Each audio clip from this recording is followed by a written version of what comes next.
What is up? We're doing a live show here on Los Angeles Football Network.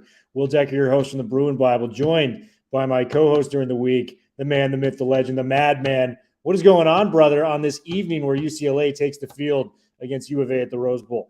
Doing well, my man. Excited. We've got a great one here. Hopefully a crisp evening game in the San Gabriel Mountains in Pasadena. And we've got one more test before the big one next week. But first order of business is UofA, the mighty Wildcats of Arizona. And excited to chat about it with you as we're just about 90 or so minutes from kickoff. 90 minutes from kickoff on the nose. And just a lot of different ways we can discuss coming into this game. First and foremost, where are you watching the game tonight? I'm not going to be at the Rose Bowl. I want to see if you're watching maybe with Papa Madney, with two proud UCLA alums sitting in front of the television watching. Will, a little bit with Papa Madney. Papa Madney's actually coming back from London tonight, and I have a feeling he's trying to bribe the pilot on the plane to sort of pilot faster to touch down in LA before the kickoff. I'm not sure he's going to be able to pull that off. I think his flight gets in around 8:30, but I'm going to be spending some time with some UCLA Foundation board members. We'll be able to watch the game a little bit there, and then hopefully second half, see what Papa Madney's up to and close it out there.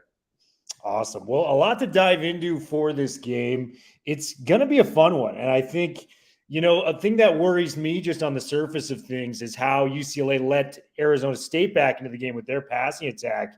For all Arizona's faults on defense, they are a putrid defensive team, and that's putting it nicely. We're talking about ranking the 120s in the run game in terms of yards allowed and 98th in passing, one of the only teams in the Pac-12 worse than UCLA in the pass defense. But they're seventh in the entire country when it comes to passing yards per game. Jayden De Laura comes out, and he can really spin the rock. And he's got kind of a band of brothers in that trio from the wide receiver room. Dorian Singer, Jacob Cowing, who's questionable. He may be playing, he may not be. And then the freshman T-Mac, Tetairoa McMillan, as we talked about on our podcast for the pregame. Give me your thoughts about University of Arizona and how to scout them correctly for UCLA fans coming into this game. Yeah, Will. I mean, you laid it out really nicely there. Their bread and butter is that passing game and that big three wide receivers. I remember you and I had the conversation even before the season started about what this receiving group could do. And obviously they were coming off of a 1-11 season, and we both had them as a really powerful bunch within the top five of the conference. I think they've exceeded those expectations. If you really look at what UCLA's bread and butter is, USC's receiving room, I think it's kind of toe-to-toe with Arizona and Washington in terms of who's got the best receiving room in the Pac-12 right now. So the Bruins secondary is going to have their hands full. Singer in particular got incredible hands. He was making one-handed catch after one-handed catch in that game against USC a couple of weeks ago in Tucson. And De Laura is a very crafty quarterback. He has a little bit of that sort of Bryce Young type of playmaking ability where he can sort of dance around in the pocket, wait for what the pass rush is, and find one of these three guys. And what's special about these three guys is that they can hurt you all three levels of the defense, whether it's kind of in that bubble screen game and short passing game, that intermediate 5 to 20 yard game, or can hit you deep on some of these long balls. And De Laura has the ability to be able to get the ball in all of those situations, given his pedigree at Washington State being a transfer. So they want to kind of get up and down, get into a track meet, get UCLA a little bit out of character, maybe have some loose penalties, a couple of loose turnovers, and then all of a sudden this thing is a dogfight going into the fourth quarter. I think that's really where Arizona wants to play. And I think the other significant piece here, Thriller, is that Arizona is very battle tested. This is their fifth consecutive game against a ranked opponent. And even though they've been on the short end of the stick, those first four, you don't have that intimidation factor after a certain point because you've played such great competition. So I don't think the bright lights of the Rose Bowl or facing the top 15 Bruins here is going to intimidate them in any additional way. I think they're going to be ready to play, and it's going to be hat on hat. And I think it's important for UCLA to not fall susceptible to the trap and get caught kind of peeking ahead, really take care of their business here tonight, and then they can shift their focus. And I think it's important to note that Jayden De Laura actually has the most completions of 20-plus yards in all of college football at the Power 5 level. This guy is impressive. So UCLA has got to step up. I said in the preview, a way to negate that is with our pass rush. We're going to need the Latus and the Murphy twins to show up tonight and get to the quarterback and make some plays. So that'll be fun. Carl Jones Jr., you're welcome to join that party as well. I'm not worried about the offense. I mean, Chip, even if we had Gargers, play for Dorian and Charbonnet sat out tonight, I'm still feeling confident that Chip can find a way to get the 35, 40 points necessary to win. Defense is like what I said, is more worried about it. But what are some of the offensive keys you're looking for outside of the run game for UCLA to get humming, on the offensive side of the ball, going against the likes of a UofA defense that's not very good, but Chip loves to kind of just, fool some of these areas and go and find holes in these defenses. So where do you go with that? Yeah, Will, it's an excellent point. I think it's sort of twofold. I mean, if we can touch on the running game for just a sec, this game is very important in terms of health, first and foremost. And if you look at the course of the week with UCLA, all the top three running backs all sort of were, let's call it, somewhat limited in practice, very precautionary reasons.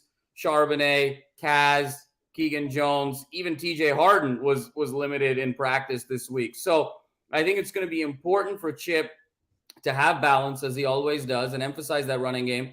But I'm going to come out and say no one should have more than 12 carries in this game. So I think that between a Charbonnet, between a Keegan Jones, between a Kaz Allen, everything needs to be 12 carries and under to make sure that they're healthy and they're fresh going into next week. So I look for a lot of variety here. I look for a little bit more of Yankov tonight too. I think he's going to get into the action and get 6 to 10 carries tonight, if not even more so, just so UCLA doesn't have too much to lean on. Now, I think from a passing game standpoint, this is sort of chapter 3 of Dorian's evolution to get him peaking for next week. If 2 weeks ago was just kind of getting back to base play and recentering himself a little bit more emotionally, and last week was all about unleashing his athleticism, running the ball, this is going to be all about that passing game and making sure he's comfortable with read 1, read 2. And so where I'm really looking for is a couple of areas. One is getting the ball to Bobo. For all that talk, Bobo needs to be feeling confident in himself going into that SC game. And really outside of that Washington game, Will, we haven't had the big Bobo game. He's only had 2 100-yard receiving games on the season. The second one was Oregon. You and I talked about it in detail. 70 of those 100-plus yards were really kind of in garbage time when the game was decided. So he hasn't made that impact, that same degree of impact that he did against Washington. So look for 4 to 5 catches, 60 to 80 yards from Jake Bobo. I'm also looking for Michael Ezeike in that middle part of the zone, up the middle, some of those seam routes, some of those dig routes across the middle. Ezeike did a great job of sort of planting himself last week. I'm looking for Ezeike to get 3 to 5 catches today. And then I'm looking for both a Kam Brown as well as TMA to get a couple of touches here. And I think Kam Brown sort of playing off of Bobo on that other side. Are there some slant and go opportunities? Are there a couple of opportunities on some sort of deeper out routes with Kam Brown? That's kind of what I'm looking for, where Dorian is able to pepper the ball around to those 4 individuals in particular. So they're feeling confident going next week into USC. So I'm looking tonight, Will, for a lot of 1 progression, 2 progression, go. And from Dorian. And go either means then get down and run or find your immediate check down out of the backfield. So that's where I'm really looking for tonight in terms of that passing game, and looking for a lot of balance. And I could even see more passing yards than rushing yards tonight. I think that should be the case. And we want to see Dorian really open up the pass before going into a USC game where he's going to be, possessed to do both out there. Like we saw the running against Arizona State, which was fantastic. I kind of want to see him put up 200, 250 yards in the first half, get some touchdowns. And when we're coming out for the third quarter, maybe we start to rest the starters. Do you think that is necessary for UCLA to rest the starters going into a big game like USC next weekend for the Victory Bowl? I think it's imperative, Will. If anything, sort of, obviously we're the Bruin Bible first and foremost, but if anyone is a football fan, they had their eye on what was happening across town last night. You saw what happened star running back Travis Dye for USC. Basically, all indications are it's a severe sprain to a broken ankle, and he's going to be out for the season. So the one thing SC couldn't have happen going into this game was, having more health issues and their star running back going down. So if UCLA wasn't thinking that way already, I think seeing what happened last night is going to make them even more cautious. I don't want to see Dorian, Bobo, Charbonnet, Kaz, these four in particular, really on the field in the fourth quarter. Success would be if we can get Gargers on the field, if we could get Keegan Jones in particular and Yankoff in particular by the end of that third quarter. And I think that's really where the focus has to be. Look, I don't think this game needs to be a masterpiece by any stretch of the imagination. If UCLA wins by 3 or they win by 30, their season doesn't change in any way, shape, or form. Right now, the whole goal needs to be healthy, win the game, and be healthy. That's it. How it's done, I think, is really secondary. We would like to see more pass offense, and I think we'll get that.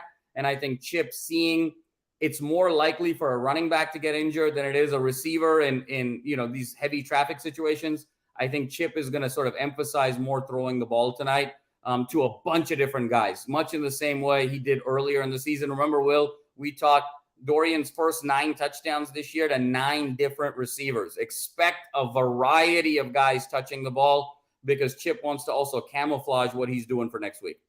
And I think you brought up some great points. And a guy that I've got my eye on going into the USC game, we've kind of seen breakout players in the last 2 UCLA and USC games. 2020 was Greg Dulcich with the 167 yards receiving. Then last year was Kaz Allen, which you predicted in the parking lot. This year, do you know who my guy is, Madman? I am going with Logan Loya. He made arguably the biggest catch of the year on that mesh concept against Utah to kind of extend it. We only get to see really 1 or 2 catches a game from him at most, but he always makes big catches that move the chains. It's time for him to, just be unleashed. I would like to see some Logan Loya moving forward.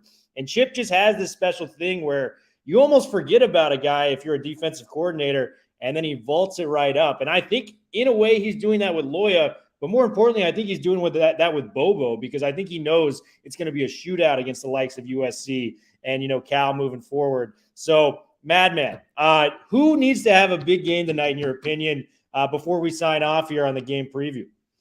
Will, I think the big game, you alluded to, obviously, the importance of the pass rush. I think, obviously, things start there. I want to see Latu attacking De Laura. I want to see the Murphy twins attacking De Laura. And I also want to see Carl Jones in particular, because I think Carl Jones is going to play a pivotal role next week in a particular spy type of concept on Caleb Williams. So I have my eye on those 4 guys in terms of the front 7. And then tonight is all about the secondary. And the Blaylocks, the Oslings, the Kirkwoods, they are going to be tested early. They are going to be tested often. And what I'm really looking for is not getting beat deep for the big balls. De Laura's going to get his. They throw it so many times, and UCLA's defense is set up in such a way where De Laura's going to get his 350 tonight. I think it's unreasonable to think that's not going to be the case. But where you want him to get the 350 is you want him to get the 350 on 55 attempts, right? It's that age-old analogy with the NBA where a great player, you want him to he's going to get his points, but you want it on a lot of FGAs, and you want that point per shot to really be down. And that's the game you're playing here with De Laura, is he's going to get his yards, but you want the yards per attempt to be at around 7 and under. And so that's really what I'm looking at with this secondary, not getting beat deep, not having busts, not having bad penalties. If guys make great catches, look, there's 3 guys on the other side that are probably going to play on Sundays. If they're going to make some catches, they make great catches, you tip the cap, you move on. Make Arizona have to string drives together and test their ability to have the discipline to be able to put 12, 14, 15 plays together without a bad decision from De Laura, without a careless holding penalty, without a lack of attention to detail, because that is what has plagued Arizona. And I think that's where there's still a ways to go to take that next step. So as long as UCLA can be methodical defensively in that secondary and the pass rush gets to where they need to, and a Carl Jones in the middle shows off some athleticism, Muasau does his thing, I think it's job well done. And I love it, man. That would be a successful night indeed for UCLA. My prediction's eerily similar. I think Latu and Murphy are going to have a sack apiece. I'm calling them coming off the edge, making some plays. I think Charbonnet is going to get to 100-plus yards in the first half, and just Chip's going to pull him. It's going to drive us crazy, but then we're going to remember next week's the real game that matters. And I think Dorian's going to have a couple of highlight reel plays. Obviously, that's been happening a couple of weeks. He's going to make some nice throws, get on SportsCenter later tonight, kind of do his thing, if you will. And, here's my final game prediction. I'll go to yours after. I think it's going to be 45-27, and I think it's going to be around, 30 to, 10 at halftime. We start to pull the guys, and UCLA pulls it out in the end. What do you think about that prediction? And give me your own prediction as a whole. Thriller, I love that. I think the more UCLA can sort of emphasize playing early, I think the better. And again, like those great Lakers Celtics years, those Warriors Cavs years, you always have your eye on the other guy. What happened last night to USC? Really slow start. They were down 3-2 at the end of the first quarter, and it forced them to have to rely more on their starters with a die, and that's what led to the injury. And so I think the importance of a fast start, to your point, Will, is so spot on. I agree. I'm expecting them to come out early, receive the ball on the opening kickoff, really try and get to a 14-0, 14-3, 21-3, 21-7 type of game, and then be able to control tempo the way they want to. I don't know if it's great minds think alike, Will, or fools seldom differ, but yesterday I was saying to some folks on the network, I like UCLA 44-28. So you're right there. I'll take 1 point less for UCLA and give Arizona 1 point more. And if that's sort of job well done there moving forward, I think Arizona's going to get their high 20s to 30. That's just sort of who they are. But I think if UCLA, again, 4 different guys, 10-plus carries, no more than 12, and 3 to 4 guys at around 5 catches. I think that's sort of where Chip is looking to make sure that he's sort of camouflaged everyone and everyone's healthy going into next week. Peppering it around, as the madman always says. Great predictions, man. I love it. UCLA, we are going to be doing, our recap of the game coming Monday, the Mondays with Madman segment. Make sure you're subscribed to the UCLA LAFB channel, as well as all of our other LAFB channels. We're on TikTok now. Make sure to check us out there. Bruin Bible, we are officially out, and go Bruins.